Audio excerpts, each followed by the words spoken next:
Adam. Hey, how's it going? Good. How does it feel to be here this week? Feels great, man.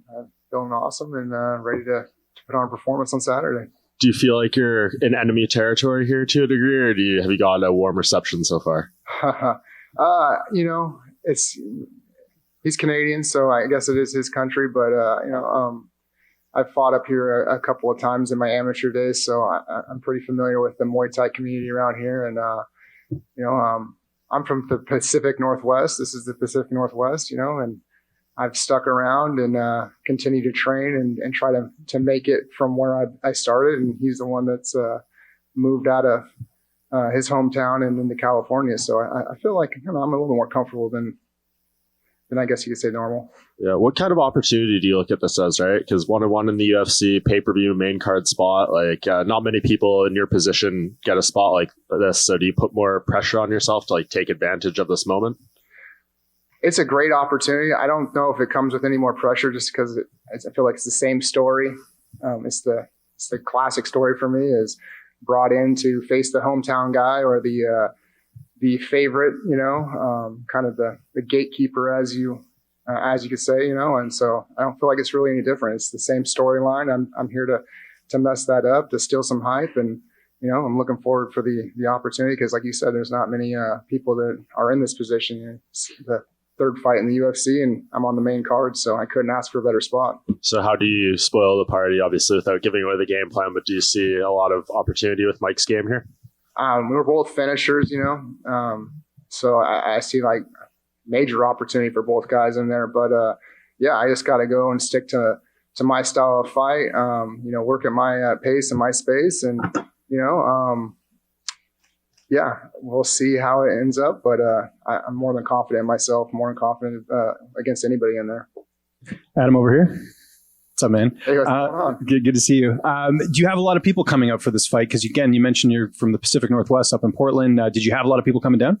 I got a few coming up, and not a tremendous amount, but everybody's going to be back home, support me, send me positive vibes. So, we'll see who comes out from the Muay Thai community as well around here. Mike talked about the placement of you being on the pay-per-view. You're actually the fight behind Oliveira and Dariush. What does that mean to you to be so highly placed on the card? I think, obviously they're pushing Mike a bit, but I think it's also the style matchup as well. What does that mean to you? I mean, it's huge. This is a dream come true. This is, I want to be on main cards. I want to be potentially getting in main events, I don't want to be stuck around the bottom, and, I couldn't ask for a better situation, to be honest. Are you taking a look at the betting odds? I think Mike's like a almost 2 to 3 to 1 favorite there. I mean, Vegas, you're going to learn. You're going to learn on Saturday. And is it tough fighting a guy that's, there's no real trash talk or anything? Mike's been, he's a pretty polite guy, sort of living up to that Canadian moniker. Does that make it tougher to go into a fight or anything? Or do you prefer trash talk? What are sort of your thoughts on Mike as just a person in promoting this fight? I don't know. There may not be any trash talk from him, but I don't know. I have this chip on my shoulder, and I can just pick out these little things. And I don't know, maybe it's a little bit toxic, but I can pick out little things and just really kind of hang on to them and use them as tackle and fuel, as you can put it, I guess. And just last one from me. Your teammate Brent Primus picked up a big win a few weeks ago. Just how much are you feeding off that? Because a lot of people are counting him out in his fight. Oh, it's huge. Helped him get ready for that, as much as I could. And it was great to see him go in there and, pull out that W, especially when everybody had him counted out, especially when, the betting lines were against him as well. So, I wanted to go in there and just continue that momentum, that he went in there with and left with. So. Adam, right here. You had mentioned that you can kind of pick off these little things that kind of stick with you. Has Mike said anything specific that kind of has been gnawing at you? Maybe it wasn't intentionally trash talking, but you picked up on it? I mean, he's kind of the king of the compliment sandwich, I think. He starts you out with a little positivity, he hits you in the middle, and then he ends it with positivity, So it's something that my boss back in the day kind of was really good at. So, I just kind of took, a little bit of that and just, this. I remember what this feels like, and I'm just going to hang on to that and continue. I think he said something like, he does. He's really well rounded. He does a lot of good things, but I'm just better than him in every direction. Every aspect of the game. And he finished off with. But he's definitely one of the, probably the toughest guy I fought. So it's a good compliment sandwich there. And I know a lot of people online and stuff when this matchup was announced, they're like, "Oh, fight of the night possible." So, from your perspective, you obviously want a clean performance. You want to go in there and dominate. So, when people say like, "Oh, fight of the night," in their minds, this is going to be a close fight. Is that an insult to fighters when they say, "Oh, possible fight of the night"? Because that means you're going to be back and forth, and I'm sure you just want a clean performance in there. For me, no. Honestly, this does have fight of the night potential. I think it is going to be back and forth. He's a finisher in the first round. I'm a finisher in my own right.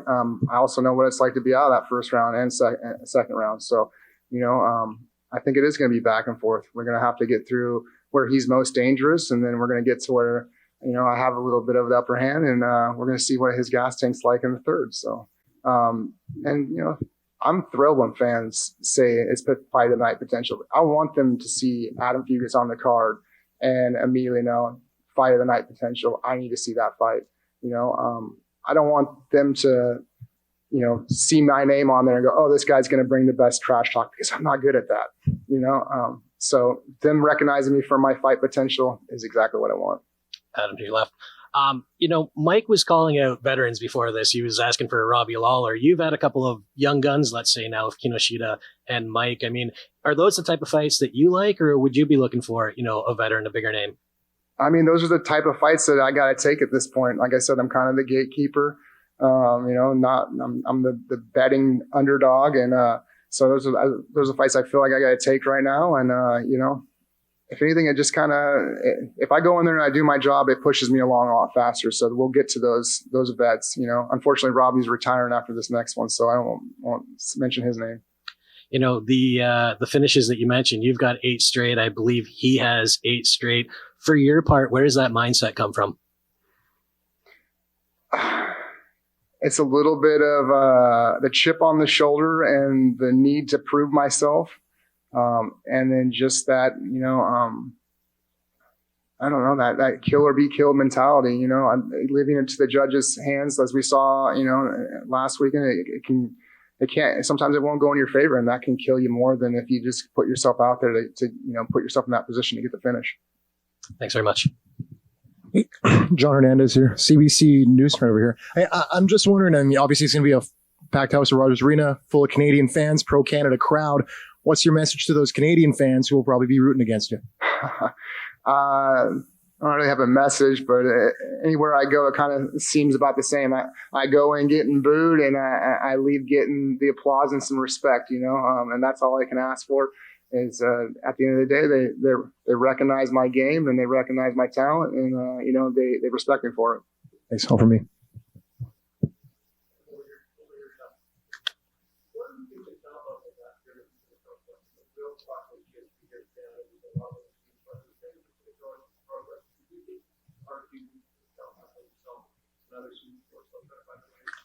We do not, and that's a big part of why I wanted to blaze the quote unquote Oregon Trail, the Pacific Northwest Trail. Is there's a ton of great fighters out here that just don't get the push. I feel like that's unfortunate. We have to move away to some of these bigger gyms where they're just kind of meat grinders. You go in these bigger gyms with all these guys trying to make it, and you hear of these guys getting hurt. Where we don't really have that. I don't know. We don't have that path directly to, these promotions, the UFC, the bigger ones. So that's why it was very, important for me, why I've stayed put and, stayed loyal to my team and just my community.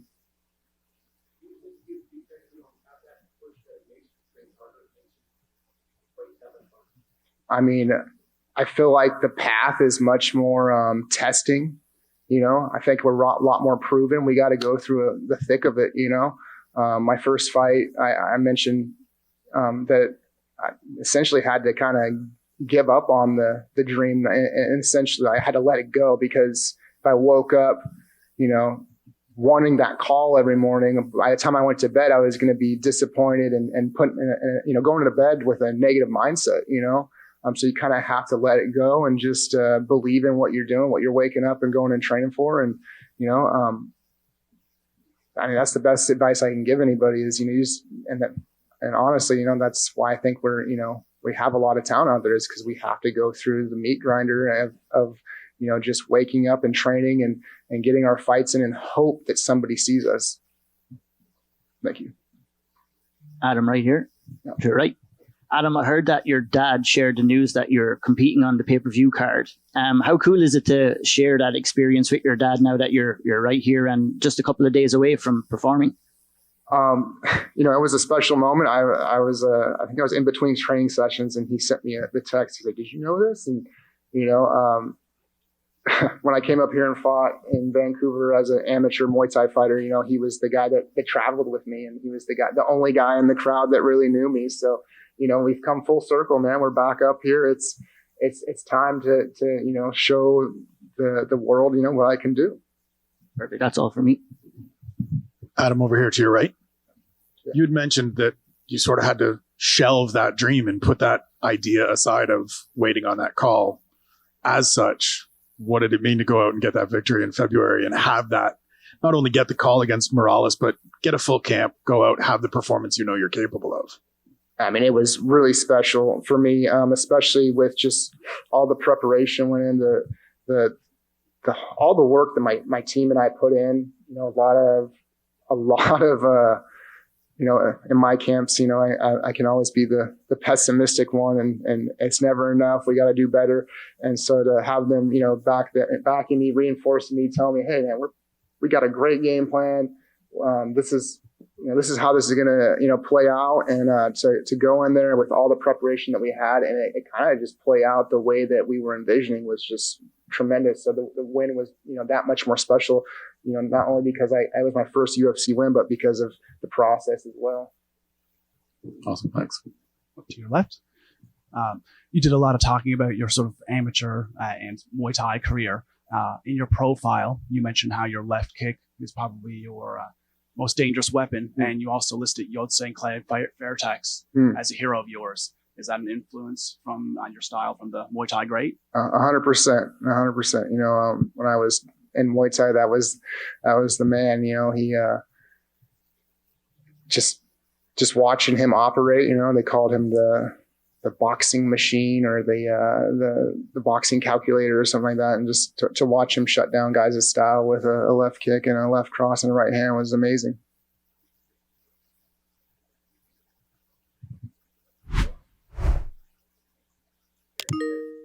Thanks for having me, guys. It was a great moment.